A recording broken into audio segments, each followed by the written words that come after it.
16 বছরে সংসারে পা রেখে চোখের পলকে যেন 27 বয়স পার হয়ে গেল। চোখের পলক বললাম কেন, কখন যে বয়স চলে গেল তারও টেরও পেলাম না। এটা মনে হয় শুধু আমার সাথে নেই, এটা মনে হয় আমরা মেয়েরা সংসারে ঢোকার পরেই মনে হয় এটা হয়। কখন বয়স আসে যায় তার টেরও পাওয়া যায় না। আসসালামু আলাইকুম। আজকে ব্লগটা আমি সকাল থেকে একদম শুরু করেছি।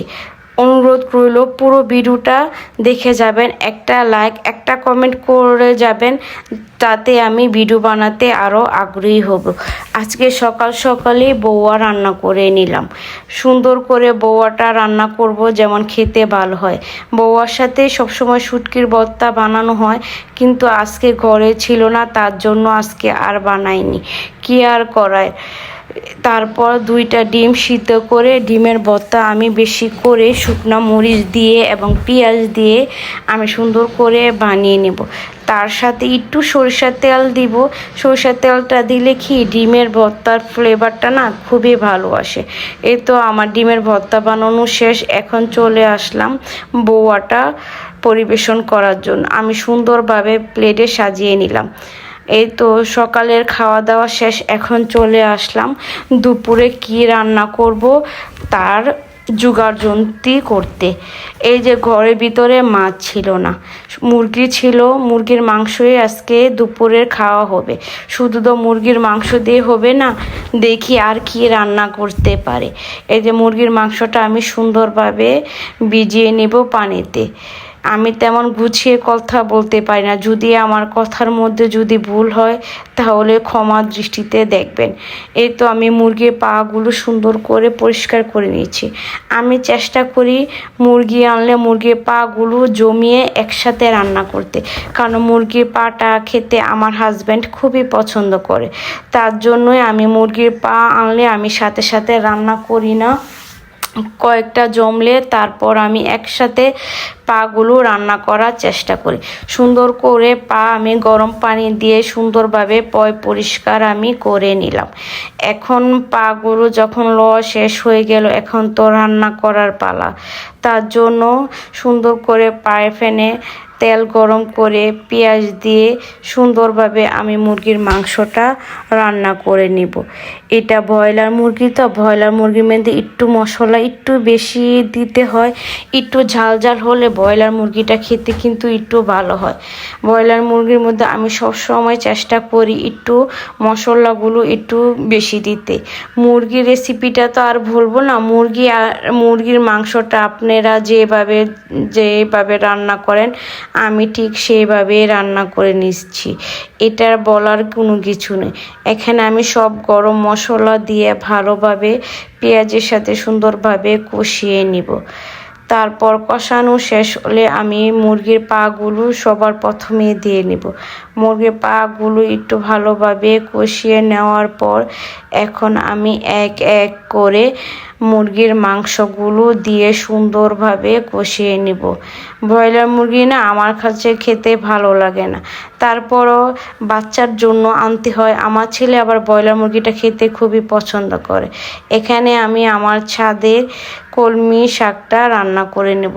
এত বেশি করে পেঁয়াজ রসুন এবং শুকনো মরিচ দিয়ে সুন্দরভাবে আমি কলমি শাকটা একটু সবুজ সবুজ করে রান্না করে নেব। এখানে কিছু মাছের পেটি রয়েছে, এই পেটিগুলো আমি সুন্দর করে পেঁয়াজ দিয়ে সুন্দর করে আমি ভেজে নেব এই তেলগুলো।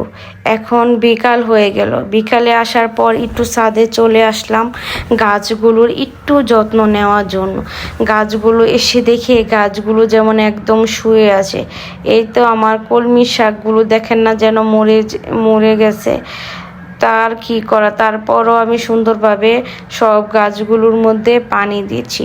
বিকালে গাছের পরিবেশ দেখলে না সত্যি মনটা খুবই ভালো হয়ে যায়। এই যে আমার কলমি শাকগুলো এরকম ছিল, এরকম থেকে আমার কলমি শাকগুলো আস্তে আস্তে যেন মরে যাচ্ছে। কিছু করার নেই, একবার মরবে একবার জীবিত হবে, এইটাই তো মনে হয় জীবন। কি আর করার। মানুষের মতন কলমি শাকগুলো যেন হাঁপিয়ে গেছে। এখন ছাদে পানি দেওয়ার শেষ, এখন চলে আসলাম বিকালে নাস্তা বানানোর জন্য। ছেলের আবদারে আজকে ছেলেকে ডাল পুরি বানিয়ে দিব। ডালটা আমি সুন্দর করে ভিজিয়ে পেঁয়াজ, হলুদ এবং জিরা দিয়ে সুন্দরভাবে ডালটাকে আমি রান্না করে নেব। এখন চলে আসলাম ময়দার মধ্যে তেল, পানি, লবণ সুন্দরভাবে ময়দার ডোটা ভালোভাবে মেশাতে হবে। আমি আগে থেকে বলছি, আমি কিন্তু এত ভালো রাঁধুনি নয় এবং এত ভালো কথাও গুছিয়ে কথা বলতে পারি না। আমার কথার মধ্যে যদি ভুল হয় তাহলে ক্ষমার দৃষ্টিতে দেখবেন। আর আমাকে একটা লাইক, একটা কমেন্ট করে যাবেন যাতে আমি পরবর্তী ভিডিও বানাতে আমার উৎসাহ জাগে। আমি সুন্দর করে ময়দার ডোটা ভালোভাবে মেখে নিব। এখন আমি ডালটাকে আমি শুকনা করে নেব যেন ডালের মধ্যে একটু যেন পানি না থাকে। এখন শুকনা মরিচের একটু ফাঁকি দিয়ে তার উপর গোলমরিচ দিয়ে সুন্দরভাবে ডালটার পানিটা আমি ভালোভাবে শুকিয়ে নেব যেন একটুও পানি যেন না থাকে। শুকনো হয়ে গেল। এখন চলে আসব ময়দাটা আমি সুন্দরভাবে ছুরি দিয়ে আমি পিস করে নিব যেন পুরিটা যেন সব এক সাইজই হয়। এই তো আমার এখানে সুন্দর করে কাটা হয়ে গেল। এখন চলে আসলাম পুরিটা বানাতে।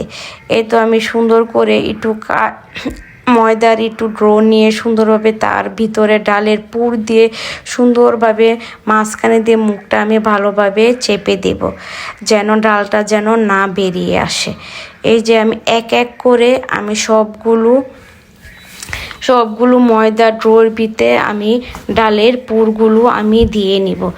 আমার রেসিপি আমি তেমন ভালো পারি না, আমার ভিডিও দেখে কষ্ট করে আপুরা ভাইয়ারা বুঝে নেবেন। এই তো আমি কিভাবে করছি ভালোভাবে যদি খেয়াল করেন তাহলে কিন্তু বুঝতে পারবেন।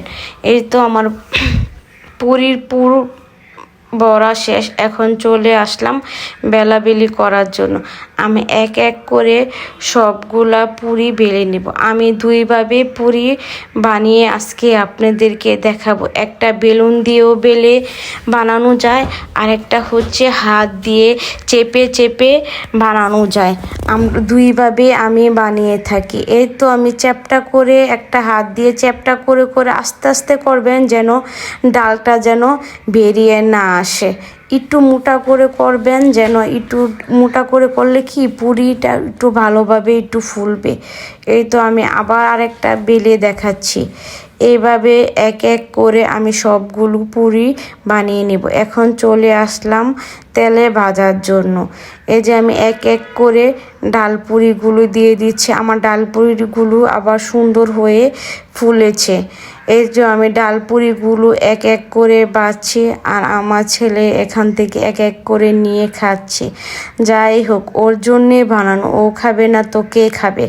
এই তো আমি সুন্দর করে সবগুলো পুরি ভেজে নিয়েছি। এখন আমি সুন্দরভাবে পুরিগুলো সার্ভ করে দেখাচ্ছি। পরিবেশন করার সময় একটু পেঁয়াজ কুচি ছিল আর টমেটো সস দিয়ে আজকে ডাল পুরিটা আমাদের খাওয়া হয়ে গেল। এই তো অনেক মজা হয়েছিল এই ডাল পুরিটায়। তার জন্য আমি একটা আপনাদেরকে ভেঙে সুন্দরভাবে দেখাচ্ছি। এই তো আমার সারাদিনের কাজ শেষ করার পর এখন সন্ধ্যায় মেহমান ছিল, তাদের জন্য আমি কাঁঠালের রস দিয়ে পিঠা বানাচ্ছি। আর আগে থেকে মুরগির মাংস ছিল দুপুরে, এই মুরগির মাংস দিয়ে আমি একটা ছিটা রুটি বানিয়ে নিব। এই তো মেহমানকে ডাল পুরি, ছিটা রুটি এবং কাঁঠালের রসের পিঠা দিয়ে আজকে মেহমানদারিটাও করে নিলাম। এই যে এই ছিটা রুটিটা গরু মাংস হোক বা মুরগির মাংস হোক খেতে কিন্তু খুবই ভালো হয়। আমার সারা দিনের কাজ শেষ করার পরে যে সিঙ্কটার উপর সারা দিনই আমাকে থাকতে হয়, এই সিঙ্কটাকে আমি সুন্দর করে হুইল পাউডার দিয়ে ভালোভাবে গুছিয়ে পরিষ্কার করে নিব। আমি চেষ্টা করি সব সময় যেন রাত্রে করি, সারাদিন কাজ করে রাত্রে শোয়ার আগে এই সিঙ্কটা আমি ভালোভাবে পরিষ্কার করে নিই। এই তো রাত হয়ে গেল আমার সারাদিনের কাজ। সবাই ভালো থাকবেন এবং আমার নেক্সট ভিডিওর জন্য অপেক্ষা করবেন যদি আল্লাহ আমাকে বাঁচিয়ে রাখে।